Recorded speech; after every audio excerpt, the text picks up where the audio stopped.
हमनी के संस्कृति, हमनी के संस्कार सदा रहे हमनी के साथ। भारत के महान ग्रंथ और काव्य सब के संपूर्ण संकलन सब्सक्राइब करें तिलक।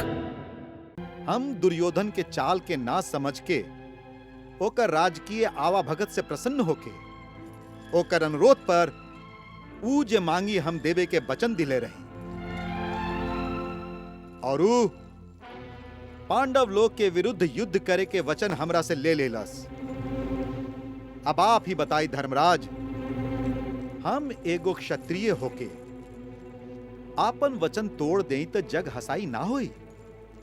ना मामा जी, आपके सम्मान हमार सम्मान है। आपने संकोच आपन वचन निभाई,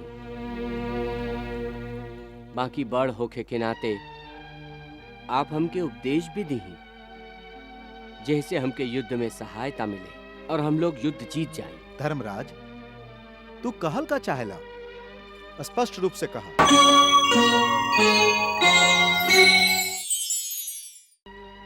मामा जी, इस संसार में खाली दूगो ही सबसे सर्वश्रेष्ठ सारथी बाड़न।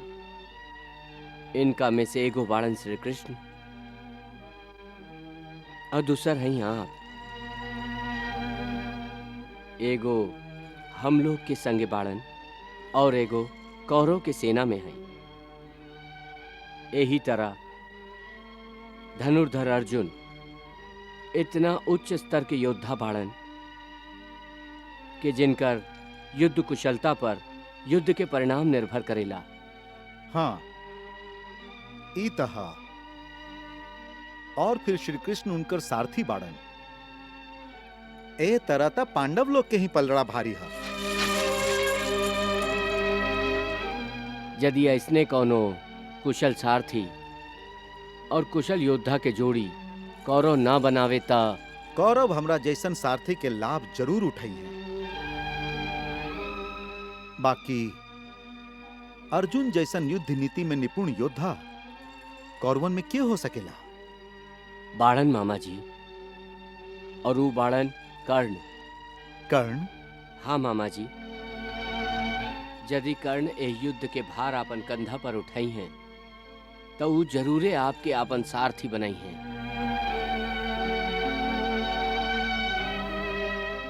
काहे कि कर्ण के अलावा आप जैसन सारथी के महत्व कौरवन में केहू नहीं खे जाने लन।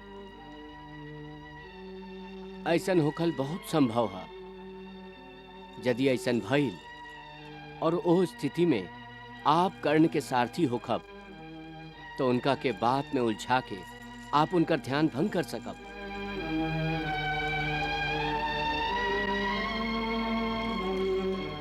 हाँ मामा जी, ऐसन करे में कौनो आपत्ति नहीं खे।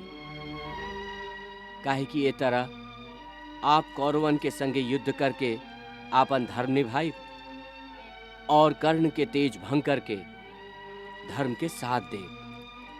धर्मराज, तू धर्म के सेवा के ये अनोखा मार्ग दिखा के हमार मन के बोझ के हल्का कर दिले बाड़ा। जा और युद्ध के आरंभ करा।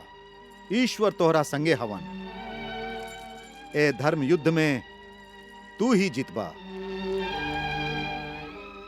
प्रणाम मामा जी।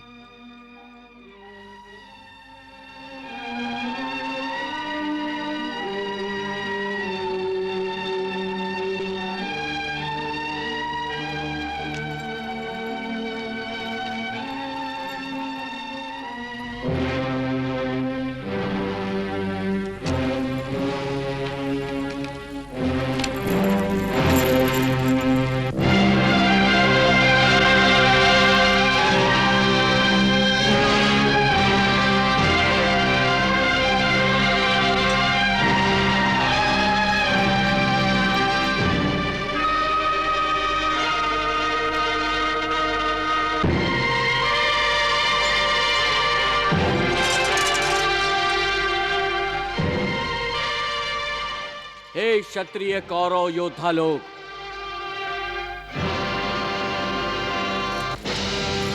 इस समय हम दोनों सेना के बीच में ठाड़ हैं। हमार पैर के नीचे ऊ रेखा है जे धर्म के अधर्म से अलग करेली। ए रेखा के पार दोनों ओरी के सेना और ओकर हर योद्धा इहे मान के युद्ध करी के ऊ धर्म पर हा।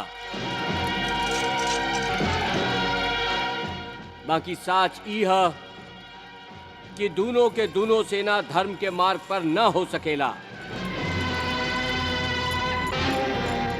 एमे एगो धर्म के पक्ष में है और एगो अधर्म के मार्ग पर। बाकी आप कौरवन में से जे भी अपन मन से मानेला कि पांडव धर्म के मार्ग पर बाड़न, यदि वो योद्धा लोग धर्म के साथ दिहल चाहेलन तो ये ऊ क्षण है कि वो रेखा के पार करके हम पांडवन में सम्मिलित हो सकेला।